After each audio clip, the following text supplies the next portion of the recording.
Hi, നമ്മൾ ഇന്നൊരു comparison സ്റ്റഡിയാണ്.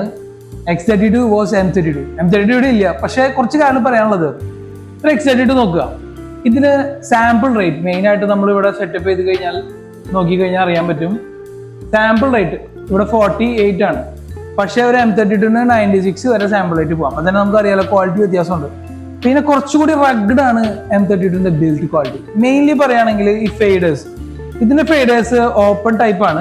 മറ്റേതിന്റെ ഒരു കവേർഡ് ആയിട്ടുള്ള ഫേഡേഴ്സ് വരിക. അകത്ത് സ്ട്രിപ്പിന് മുകളിൽ ഒരു കവറിങ് വരും. അപ്പൊ ഡസ്റ്റ് ഒരു പരിധി വരെ കുറയ്ക്കാൻ പറ്റും. അതുകൊണ്ടാണ് X32ന്റെ ഫേഡേഴ്സ് പെട്ടെന്ന് ഒരു ഡാമേജ് വരുന്നത്. ക്വാളിറ്റി വൈസ് മെയിൻലി ഈ സാമ്പിൾ റേറ്റ് മാറുന്നതുകൊണ്ട് തന്നെ ഔട്ട്പുട്ടിനും ഇൻപുട്ടിനും ഒക്കെ അത് ഒരുപാട് വ്യത്യാസങ്ങളുണ്ട്. പിന്നെ കമ്പയർ ചെയ്യുകയാണെങ്കിൽ മറ്റൊന്നുമില്ല. ഇൻപുട്ട് ഇവിടെ നോക്കി കഴിഞ്ഞാൽ M32 ആണെങ്കിൽ ചെറിയൊരു സ്ലോപ്പ് ഉണ്ടാവും. ബാക്കിയെല്ലാം സെയിം ആണ്.